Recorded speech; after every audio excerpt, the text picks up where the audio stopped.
Okay, so today I want to talk about the Atiyah flop again, but this time from the perspective of toric geometry. And then on Monday we'll bring in geometric invariant theory. Okay, so the last time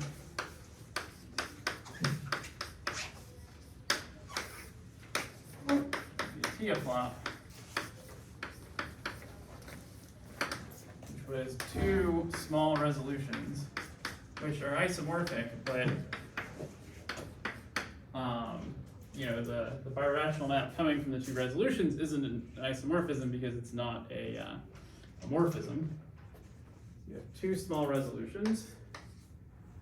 Let's call this Z x1 and x2. And what we want to do is we want to say, well, Z was equal to the vanishing of xy minus zw in A4. And the point is this is a binomial, so that means whenever you have a binomial ideal inside an affine or projective space, that encodes a toric variety. So I'm not going to go through, I'm not going to introduce the whole machinery of toric varieties because that, could be its an entire course on its own. In fact, I did teach that as a course a couple of years ago, so I'll assume some familiarity with the idea of the toric varieties come from polytopes or fans or cones, depending on exactly what kind of toric variety you're talking about. So the most general picture is the fan picture. So you just say this is a toric variety.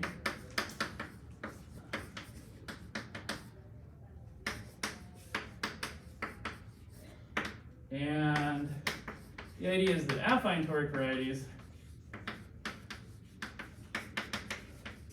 these correspond to cones.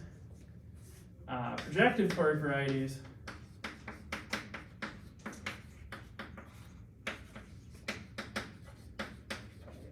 these correspond to polytopes. And general toric varieties,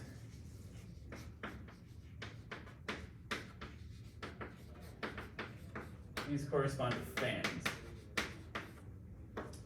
So what I want to do with this one is I want to first describe it as a cone, because it's an affine toric variety. But then these two resolutions, they're not going to be affine themselves. And they're quasi-projective, not projective, so it's not really appropriate to think of them as polytopes, although we'll kind of be able to think of them as like a corner of a polytope because it's quasi-projective. It's I don't know if that's like an exact way of thinking about it, but in this case, you can really think of it as being like a bit of a polytope.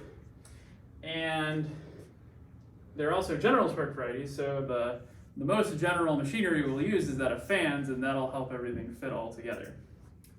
So, okay, so how do we get an affine toric variety from a cone? Well, the idea is you have some cone inside a lattice. In our case, it's going to be a square cone. So how does this look? You can think of this as like a three-dimensional cone over a square. And inside, and whenever you're thinking about toric varieties, there's going to be an ambient lattice. And so here, this is all occurring inside some lattice of characters, M. So this M is isomorphic to Z cubed, and this guy is, tensored with R. And the idea is we just take, okay, so we have this cone C, and our original toric variety, the way we get it back is we take spec of our field adjoin all of the elements inside here, so I just take M intersect C. Okay, so just as a quick example before we get into this one, so for example, if M is Z2 and C is spanned by is just the positive ortho, so it's just spanned by the two vectors E1 and E2, so it's the positive span of these two, so let's maybe write that as cos or I guess what I really mean is the non-negative span of these. And so the picture you have is, I just have the positive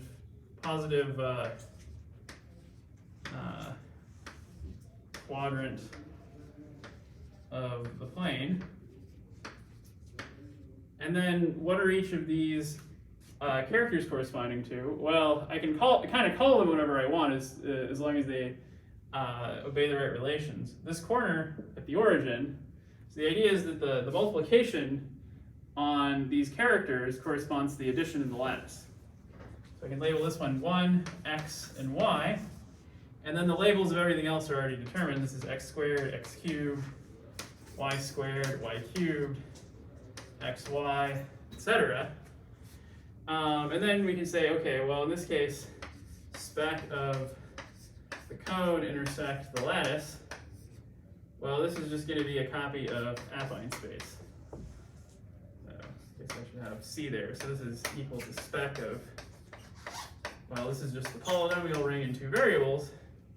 We get affine space. Now the idea is that, and you can find a torus inside here because if you invert, enough of these elements, then you get the entire lattice of characters. And that's given by a cone because, nobody said this cone had to be a pointed cone. The cone could just be everything. Okay, so that's crash course introduction to affine toric varieties right there. Now in our case, we're looking at Z as some subvariety of A4.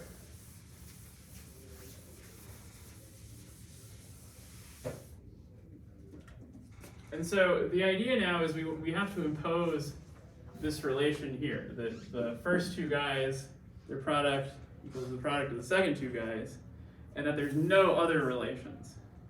So this can be a bit tricky, but the point is that you can. So one way you can view this is you can think of,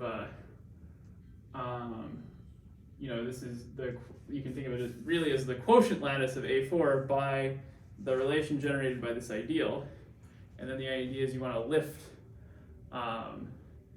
the images here to some pre-image upstairs, and so the thing we want to point out is that x, y, and z are all independent, and then it's just w you can think of as depending on x, y, and z. So I can assign. So here, right now, this is an A4, so you could, and then we want to get it down one dimension. So the cone that we're using to create this toric variety should be a three-dimensional one. Okay, so we can assign x is equal to E1. So these are just the standard coordinate vectors. And maybe I want, let's use F here. So so the F's will be basis elements now of the lattice of characters. So here, M is equal to span of, or just like Z adjoined, what do I want to say? Z span of F1, F2, and F3. So we can say X equals F1, Y equals F2, Z equals F3. And then we should have the relation that W is equal to XY over Z. And the multiplication on the characters becomes addition on the vectors, on the elements of the lattice. So what we get is that W is equal to F1 plus F2 minus F3. And then, and so then you can just draw this picture. So what do you have? You have the three standard basis vectors, 1, 2, and 3. And then you have something that points in the sum of these two and then down. It's a little hard to get exactly right, but here it's X, Y, Z, and W.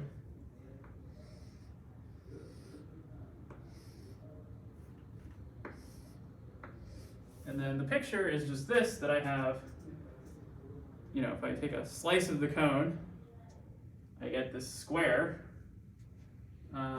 Yeah, and I guess, so this is, yeah, and so this is, actually, if you take the slice where the sum of the coordinate, if you take the sum of the coefficients is equal to 1, so this is, you take the sum of the coefficients equal to 1, you get this slice here, which looks like a quadrilateral. Think of it as a square. And so the picture that you have is the cone over a square, just like we wanted.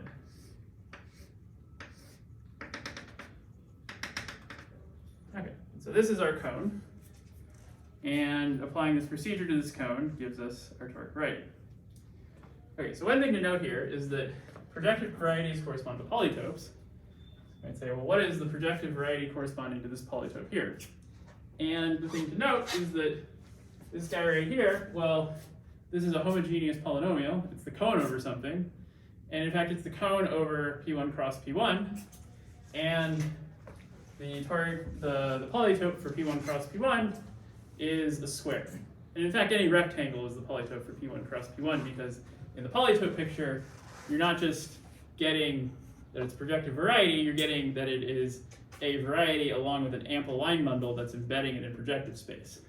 So if you change the aspect ratio of that rectangle, it changes the embedding that you have in the projective space. Here we're embedded by O of 1, 1, so it really should be a square. Okay, so the next step is to move from affine toric varieties to general toric varieties, because we want to be able to do operations on this thing like blowups. And doing a blowup, you're not going to get an affine toric variety out. You're going to get some just general toric variety. So we are, however, always going to be blowing up a torus invariant sheaf of ideals. And so, therefore, we're going to get a toric variety. Okay.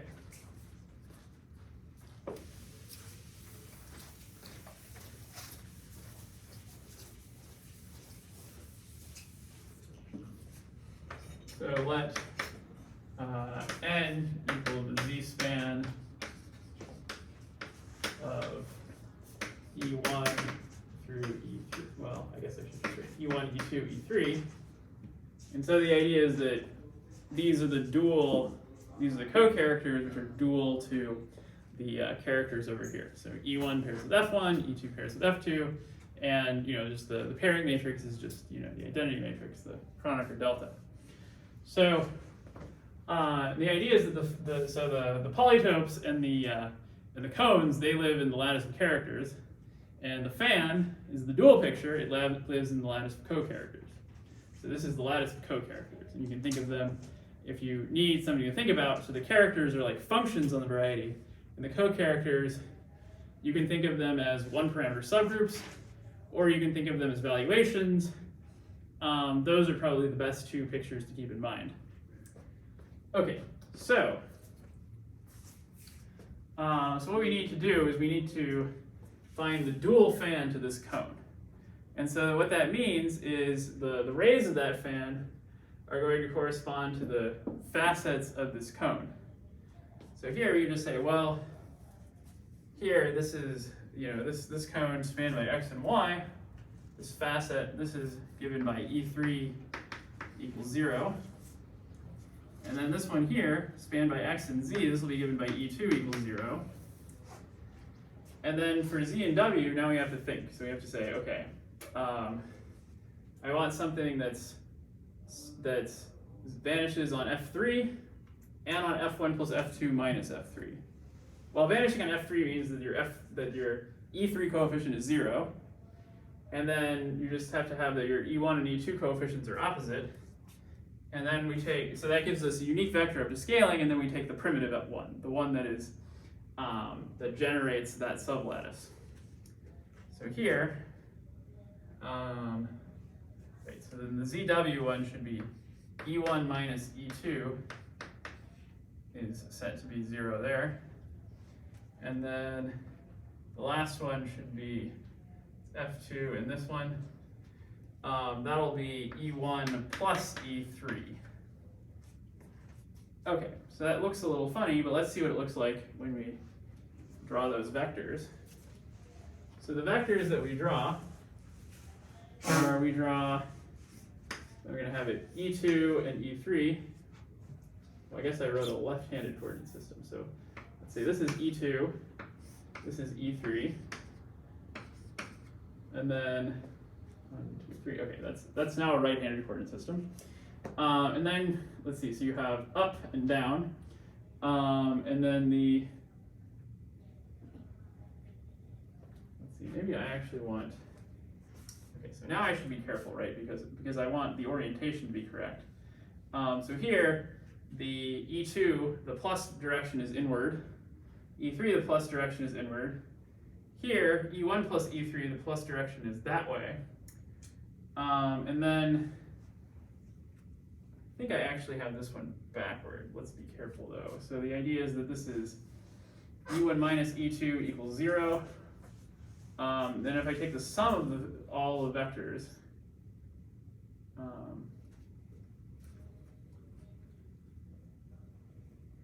see.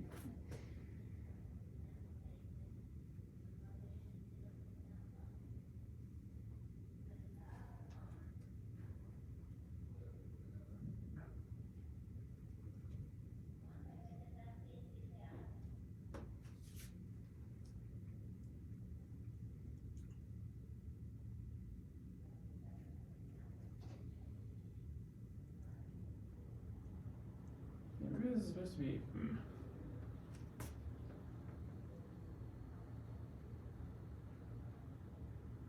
All right, let's see. So these satisfy the right relations.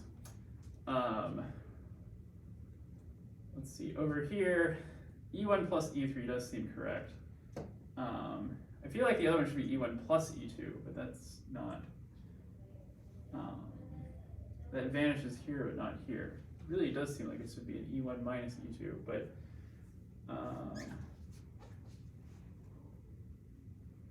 oh, that's why. Maybe it's this that I'm supposed to have X and Z. And then this would be okay. Then this one would be E2 plus E3. Okay, that seems to make more sense. And then this one's supposed to be E1. Okay, so I think I wrote them in the wrong order, but now they're in the correct order. And the evidence they're in the correct order is that this one plus this one equals that one plus that one. And so Z and W should be opposite corners, X and Y should be opposite corners. So it was incorrect before, but now it's correct.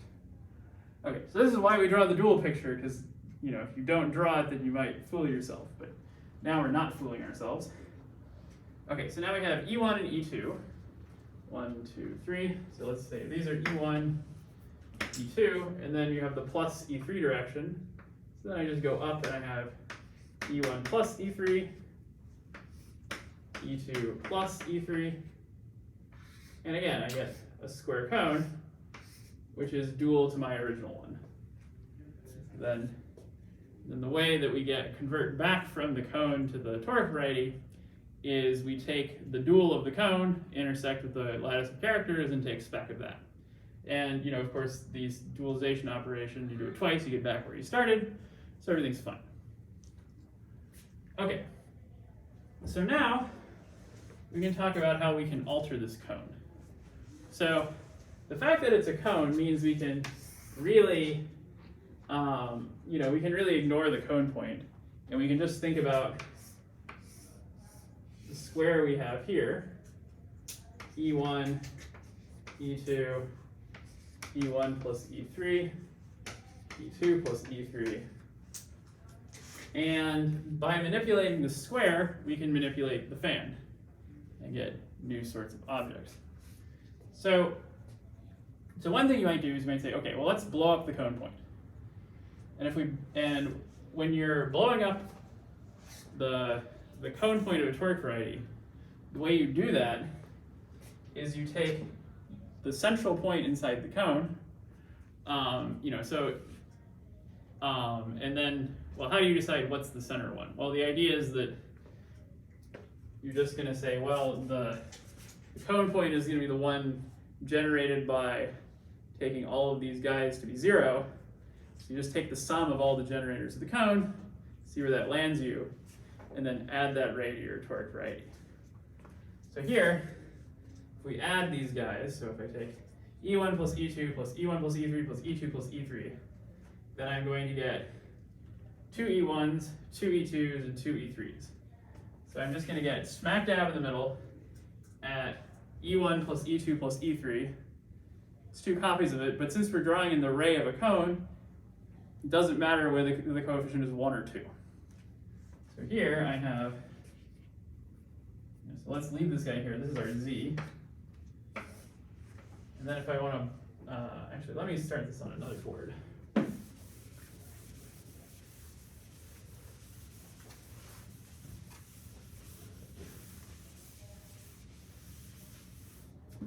Okay, so down here we have Z, E1, E2, E1 plus E3, E2 plus E3. And now it's nice, you can really, like, it's very easy to remember where which one goes where because of, the addition. You just get E1 plus E2 plus E3. And so if I want to blow up the point, which is just 0, 0, 0, 0, then I put in this ray. Well, then I don't have a fan. So what you have to do is you have to say, well, if I put in this point, this ray, so everything's a cone, then I also have to put in other cones.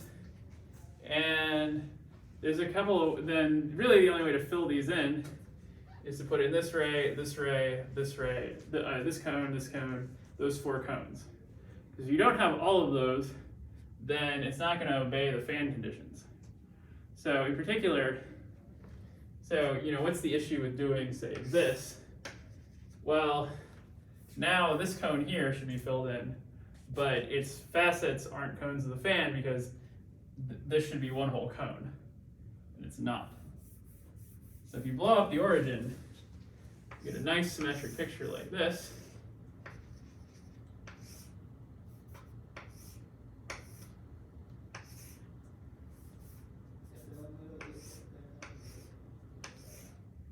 And I should say this is all shaded in because we have this cone here.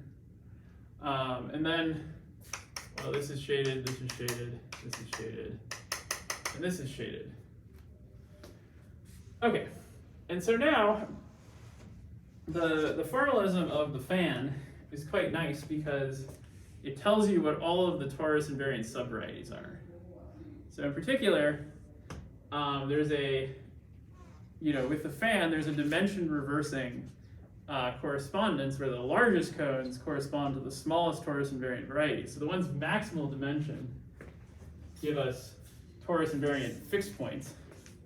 Ones of one lower dimension give us torus invariant curves, which are themselves toric varieties. So each one of those is a P1, and so on and so forth. So for surfaces, then you would look at the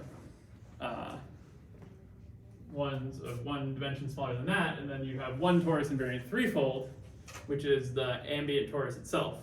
And that corresponds to the common cone point of every cone in the fan. Okay, so here, the way that you decide, you say, okay, well here I have, over here I had 1, 2, 3, 4 different torus invariant codimension 1 subvarieties. And so those were each, if you remember our kind of schematic picture, where we had the cone over the P1 cross P1, I mean, it's really the same picture, or the dual picture. The idea is you had one for the vanishing of both of these 2 guys, one for the vanishing of both of these 2 guys, etc. So each of these is going to be a plane in that picture V of x, y, z, V of x, y minus zw. And then connecting these are the common lines, etc. Okay, so then when you blow up here, the idea is that this variety, you can figure out what that is by just zooming in on the picture and then quotienting out by the ray gets you a new complete fan. In fact, it's the dual, so it's going to be the dual fan of a polytope, so in fact there'll be a projective variety. And so if you zoom in and you just think about this fan here, this is the fan of P1 cross P1 because it's dual to, well, here it doesn't look like a rectangle, but in the right coordinates it's a rectangle. So as long as you have a parallelogram, that's going to be a P1 cross P1. So here what we have is we have an exceptional divisor, P1 cross P1. Okay, and then what we can do is then each of these 4 lines, so those are really 2-dimensional cones in the fan picture, and so they correspond to curves, and those correspond to the 4 torus invariant curves in the P1 cross P1. And so what the Atiyah flop is telling us is that we should be able to contract one pair of opposite curves or the other pair of opposite curves. And so in doing that, we contract the P1 cross P1, and so what it does is it erases both this dot and 2 of the lines that are opposite each other. So if you contract one way, you get this guy, or I can contract the other way, you get this guy.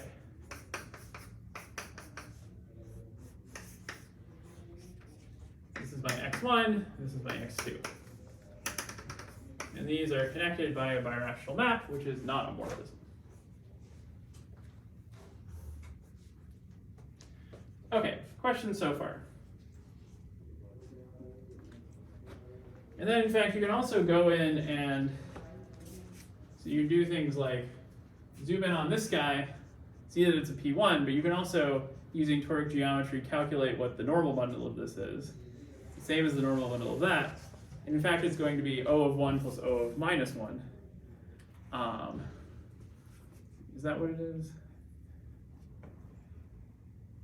I have to be a little bit careful because it's supposed to be kx trivial. I think that's right.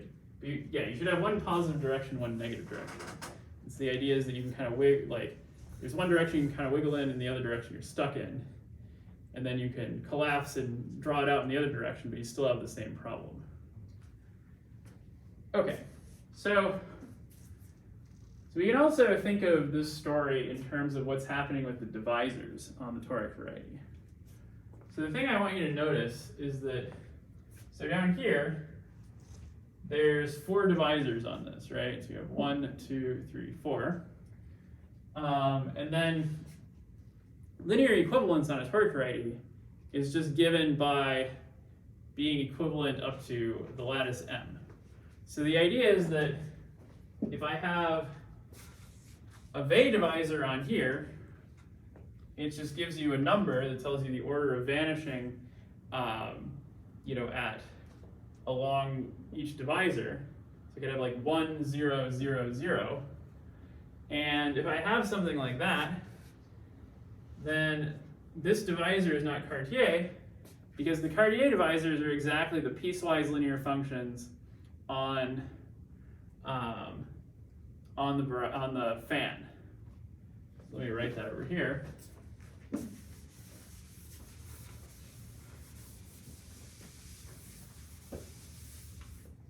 given toric variety X with fan sigma, this is just the collection of all the cones, and then it'll be indexed by their dimension. Then a Vey divisor on X, so let's say a torus invariant, to be precise.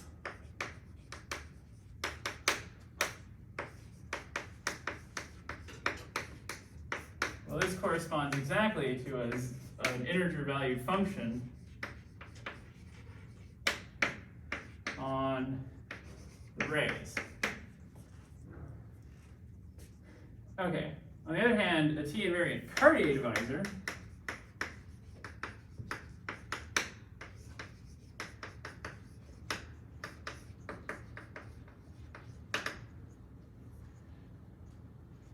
and on x. Well, this corresponds to a z-valued PL function on the entire fan. Okay, so when I say z-PL function, I just mean a PL function that on all of the co-characters takes an integer value.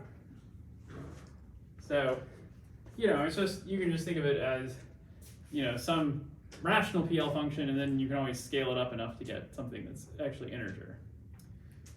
Okay, and so, in this abstract setting, it may be a little hard to see what the difference is. And if you have a smooth toric variety, well, in a smooth toric variety, the cones are always generated, like the cone is always simplicial, and it's always generated by, the lattice inside the cone is actually generated by the ray generators. So it's enough to specify the ZPL function just on the rays. But on singular toric varieties, it's no longer the case. So in particular, we can do something like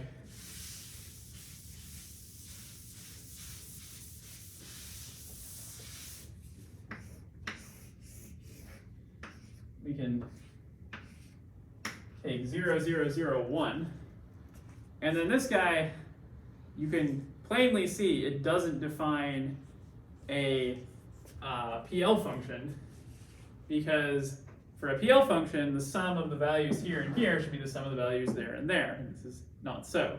So here we can see we have more Vey divisors than Cartier divisors here. So if you look at the space of Vey divisors, you get 1, 2, 3, 4 as your space of torus invariant Vey divisors, and of course the actual class group you have to mod out by the trivial divisors coming from characters, which you have 3 independent ones, so you get a one-dimensional class group. So here we have the class group. I guess this guy is Z is the integers. And you can think of it as generated by something like this. And the thing to notice is that if I add a 1 here, then suddenly it satisfies the condition. It's a piecewise linear function. It's just like you're ramping up as you move up. So these two guys are negatives of each other in the class group, because the card group here is trivial.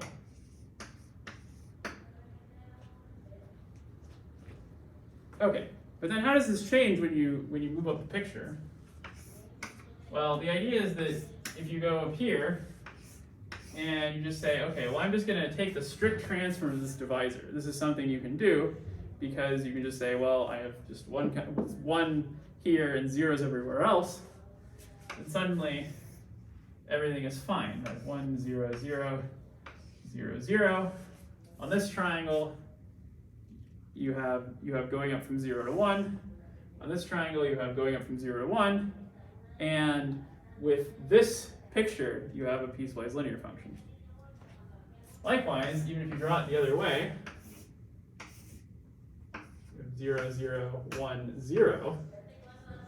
So, here, again, you have ramping up from 0 to 1. Here it just stays at 0. And for both small resolutions, you've converted the Vey divisor into a Cartier divisor. And then now the thing to notice is that if you try pulling back up to here, well, there's no well-defined pullback from downstairs, because if you try putting 1, 0, 0, 0, then if I'm pulled back from this side, I should have a 0 here. Whereas if I'm pulled back from this side, I should have like a 1/2 here, because I'm halfway between the 0 and the 1. And so in particular, there's no way to pull back from here, because this thing wasn't Q Cartier. Okay, so we can also note some things about the intersection theory with the new curve. So here, the new curve, this is our P1, and if I restrict this divisor D to the P1, well, we can see that it intersects in this single point, just corresponding to this torus invariant point. So here, this divisor, if I just call this divisor D, and I intersect with my exceptional curve, let's just call it C2, it's equal to 1. Now, over here, if I had 0, 1, then again I would have a 1. So this is going to be the pullback of 1, 1 minus 0, 1. Well, 1, 1 was trivial. So the intersection here should be the negative of the 1 here. And in fact, we get that D dot C2 is equal to negative 1. So these two small resolutions are going to be distinguished by, you pick some divisor here, and on this side you have that it's negative on the curve. On this side it's positive. And, the kind of schematic picture, I think, you can probably erase this now.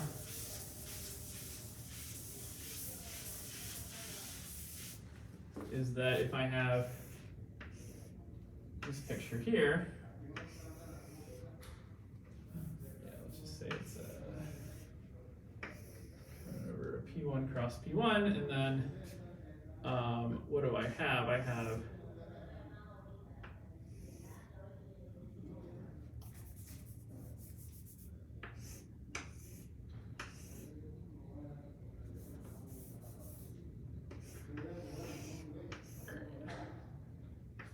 there we go.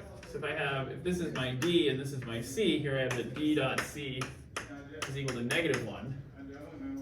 Whereas this D prime here, you take D prime dot C, well, you can just see that it's equal to 1.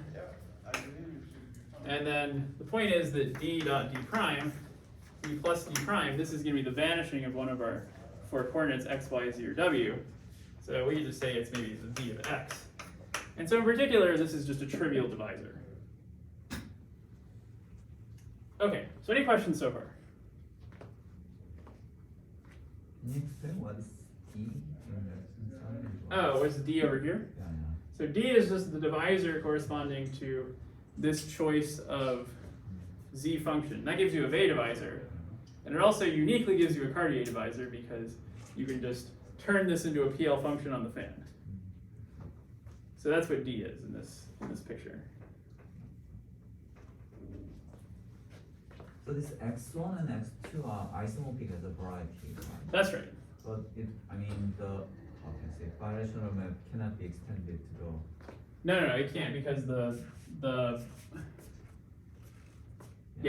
because the birational map takes this D, which is non-ample, to this D, which is ample.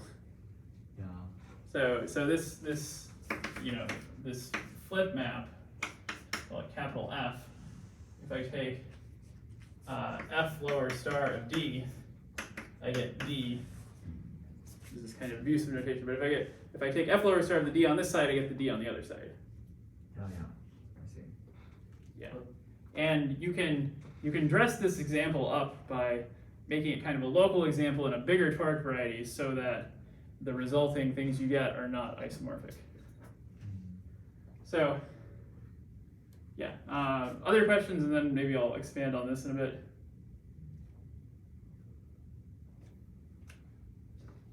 So let's see. So like, for example, you could do something like the following. Is one way to make this example like a bit more complicated is you can think of each cone as being like a pyramid, and then you stack the two pyramids on top of each other, and then maybe I want to, well, let's just leave it as it is. So this is a very singular toric variety, the one corresponding to this polytope, because you can see I have my 1, 2, 3, 4, 5, 6 vertices, which each have a copy of this singularity. And the idea is that, so let's see here. So now the polytope is is expressing for you a line bundle. And how is it doing that? Well, remember, this is dual to the fan picture. So each of these hyperplanes is given, on the fan you have some piecewise linear function, and then whatever it's defined as is, you can just see what it is on each of the rays, and assigning a number to the ray, that gives you a hyperplane in space, in the dual vector space. So in the land of M, this is given by the ray in this direction and a number, and likewise for all of those. So I have the 1, 2, 3, 4, 5, 6. I guess I should have 8 of those. And then you can kind of by changing the number, you move this in or out. Anyway, so one thing you can do is you can kind of shift these around a bit, and by elongating this base here, I can do the Atiyah flop both on top, or just do this small extraction both on top and on bottom.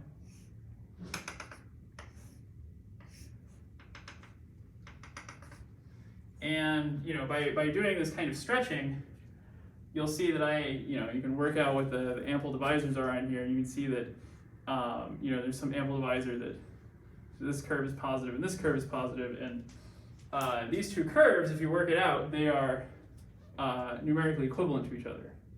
So what I can do is I can just flop one of the curves. I'm allowed to do that. So if I flop the top, so let's try and draw it in reasonable perspective.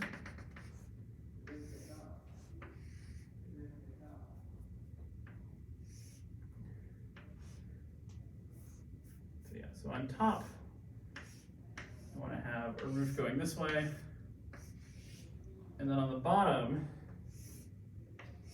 I want it going the other way.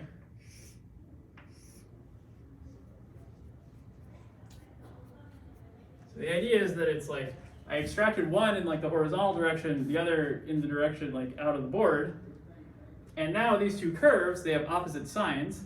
So this gives you an example of a non-projective toric variety. And then you can extract, if you want this to be smooth, you can do a small extraction on all of these points around. But this is a nice, at least for me, you look at the example in Fulton's book and it's kind of where did that come from? But for me, this was a lot easier to understand. Where it's coming from is that, you can do this operation where you take a curve and you replace it with its negative. If that curve happened to be proportional to some other curve numerically, then all of a sudden you've ruled out the possibility of having any ample divisors because they have to be positive on every curve. And any divisor that's positive on this curve has to be negative on that one. So this is kind of morally what's happening when you construct these non-projective toric varieties. So particularly that gives an example where, globally, these two guys aren't isomorphic because one's projective and the other one is not. So what you mean by non-projective toric variety means that compact but non-projective? Wow. Sorry, I mean a compact non-projective. So one that's non-quasi-projective. Yeah, this is compact because it's, this is kind of drawn as a polytope, but it's really encoding the dual fan. You can't make a polytope with these dimensions because, exactly because the toric variety is not projective. So the idea is that you have a complete fan, which is not the dual fan of any polytope, but this is kind of the geometry that's hidden behind, it's what's the obstruction to actually having an ample divisor on there? Well, it's the fact that you have two curve classes that are negatives to each other. So I think it'd probably be neat to kind of puzzle through Fulton's example, but there are lots of examples of non-projective complete toric threefolds using this or other kinds of techniques, but it all comes down to showing that you can't have. So another way to view this is in terms of convex functions.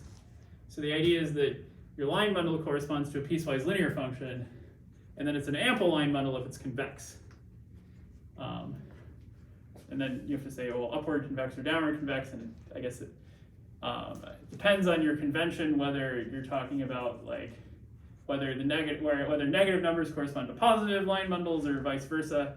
I usually use positive numbers to correspond to positive line bundles, but there's uses for the other convention. And so the idea is that if you have a fan where there's no piecewise linear function that can be convex, you just have a bunch of inequalities implied by convexity that aren't consistent, then you have a complete toric variety if the fan was complete. You have a toric variety which is not quasi-projective. Yeah, once you have one that's not quasi-projective, you can easily complete any toric variety, right? Because you can just fill in cones willy-nilly. So in any case, you start from a singular projective toric variety, right? Yep. Then you take some small resolution in some. Yeah, so locally I'm taking Some. two small resolutions that are not compatible globally. I mean, they're compatible like in terms of just schemes, but they're not compatible in terms of projective schemes.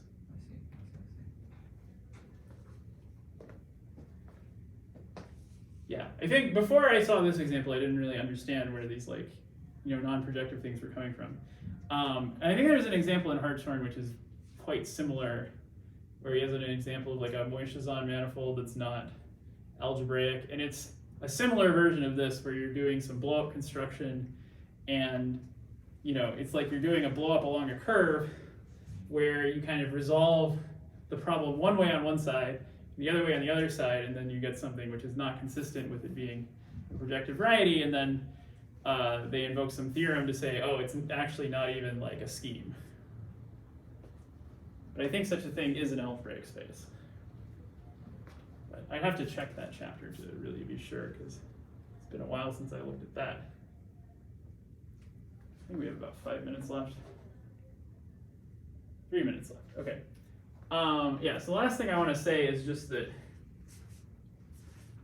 one way you can view this flop happening is you can think of it in terms of,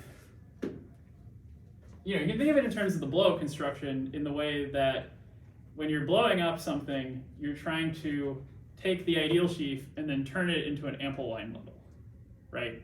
So you're turning it into a relatively ample line bundle. And so here, if we're taking the ideal sheaf of this divisor, well, maybe I'll get it backward, but the idea is that if you take this divisor, you get one side of the picture. If you take that divisor, where you have a 1 here and a 0 here, you get the other side of the picture.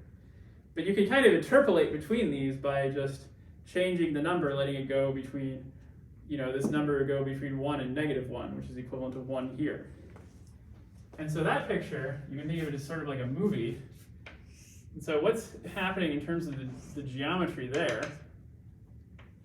Well, yeah, so the overhead view in the polytope picture is one like this. So if I draw, the polytope picture for this guy or that guy, the polytope picture for this one just looks like a pyramid. And so then you can change that pyramid by moving the facets that make up the hyperplanes that make up the facets. So over this guy, we were in the case where all 4 of these planes intersected at one point, but in general they don't. So if I kind of tweak this by say moving this one away a little bit, then I get a picture like this. But if I move these closer together, then eventually they come together like this, and then the flop happens, and I get this picture. And so the idea is like I'm adjusting the length of this line here, and when it becomes negative, it splits off into this line. Okay, and then this is really going to give us the intuition behind the GIT picture, because there's some parameter that we're changing, and it's going to affect which model we get. Okay, so I should stop here. So next time we'll revisit this even more, but from the perspective of getting this as a quotient using Mumford's theory of GIT.